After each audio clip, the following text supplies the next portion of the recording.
Sam, good morning. Morning, and good morning to our viewers. I hope you're doing well. It's been a while.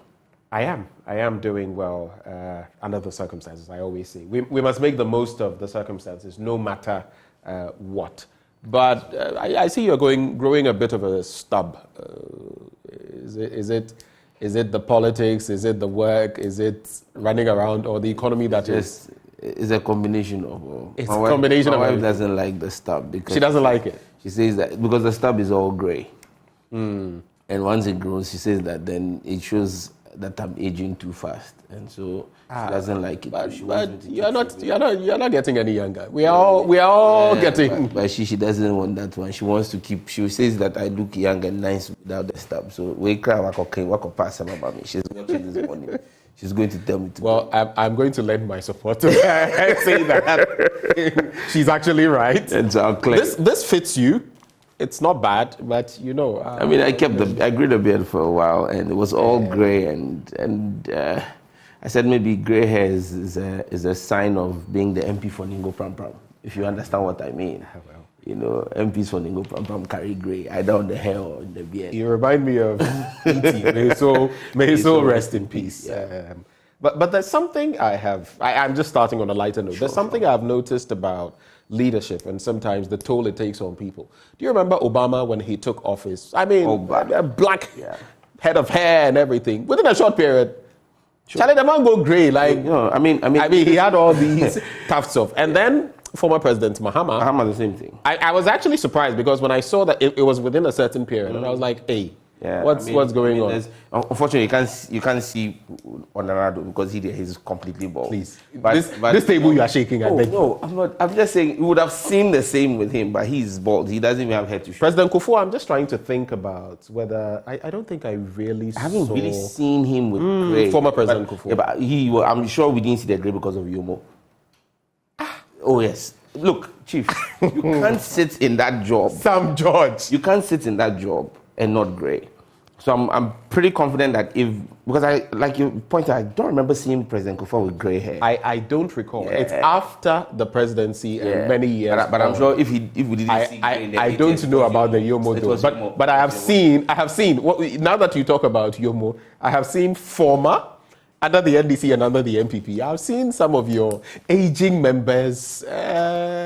In fact, sometimes it's so obvious you can actually see. You interview them and you can see the mask and you're like, why are you fighting? What's going on? Yeah, but you see, when you are entrusted with certain positions, it's not just political. The pressure it comes with takes a toll, and it's real. And you know, for me, I play football, and in the time it takes me to recover after every game now, it's increasing. Yes, I can tell that.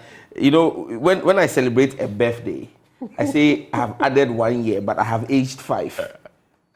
You get it? So the body is not reacting the same way. Oh no! It's like when you get inspired for politics, it's like your age, you become dog years. You know, they say 1 year for dogs, 12 years or something. Human years. Because the sheer pressure you have to deal with. But I mean, it's what it is, and we choose to do this, and we have to deal with it. But that's the more reason why we need to take our health very seriously, and make sure that we have regular checkups, and not just for us, everybody. You need to check up regularly. I'm not a fan of hospitals, but my wife has insisted, Charlie, you need to get yourself checked at the beginning of the year, mid-year, you know, just to be sure that everything is intact, you know. Recently, we lost a member of parliament, and Honorable Baswa. May his soul rest in peace. And I mean, it was stress related. You know, he had a bit of complication, and that's the time Parliament was sitting till almost midnight. So we had sat till midnight the previous day. He gets home, goes to bed, and doesn't wake up. You know, and it was clearly stress. You know, so I mean, we need to manage this thing, and the sedentary nature, especially for members of Parliament. You go sit in the Parliament, in the chamber, for hours on end. You know, and we all just need to take care of ourselves. I mean, and as Ghanaian people, and I've been talking about it, especially with this dialysis thing. Yeah. You know, and I'm saying that when you look at people reporting with kidney failures now, it's young people. It's more and more younger people. Yeah. And it's because and look, I'm going to say something. It's the things we are eating. I'm going to say something that Ghanaian youth would not be very happy about, but we're very irresponsible when it comes to our healthcare and our life choices. The people who have developed kidney challenges by no fault of theirs, but a majority of the young people reporting with these things is just horrible, irresponsible life choices. They are smoking like locomotive engines. They've dumped cigarettes and have jumped on that killer called shisha. And it is killing. You drive around Accra, around East Legon, and you see young people putting off steam like locomotive engines, all in the name of fashion.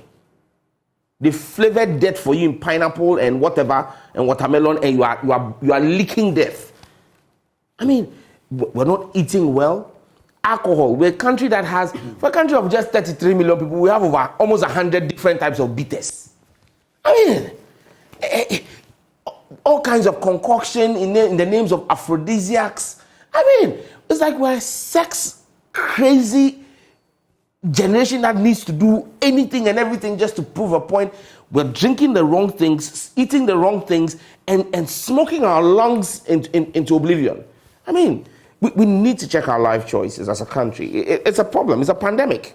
You know the way the US has declared the opioid crisis as a pandemic? Yeah. We need to look at what's even going on obesity in the US. Yes, which has also, sugar addiction. But is it not also because for some youth, and we get to interact with a lot of them, they feel they suffer from despondency, depression. I'll tell you for a fact that while we don't have the statistics, a lot of Ghanaian youth are depressed. No, absolutely. And absolutely. It's on the back of the failures sometimes, or most of the time, of the misleadership we suffer.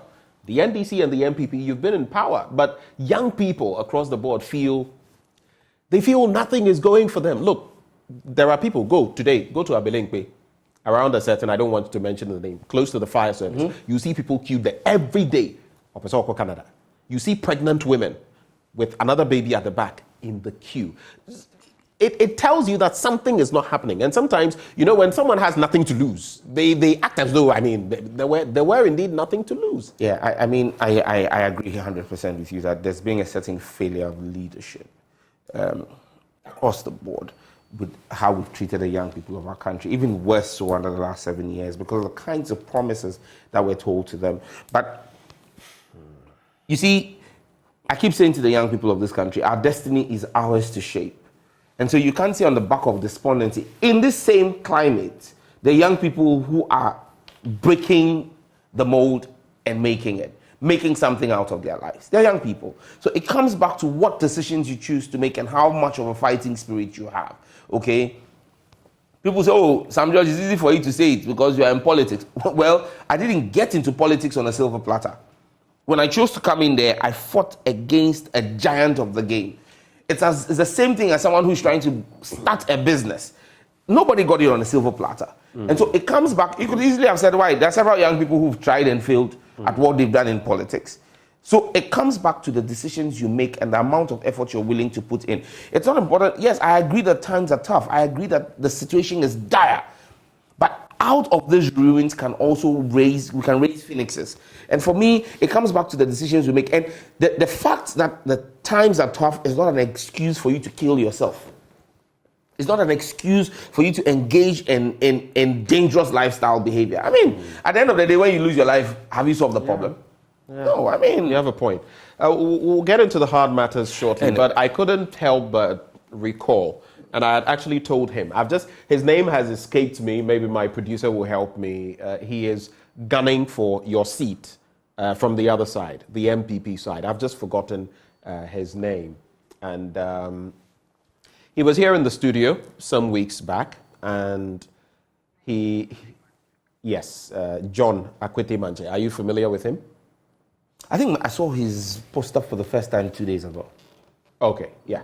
He was in the studio here with me a few days ago, and I said that, one of these days we had to arrange for both of you to sit in the studio and elaborate on what you had for the people of Ningo Prampram. I want to ask you about when he becomes what is shaping up. When and if he becomes candidate, we can have that conversation. Yes.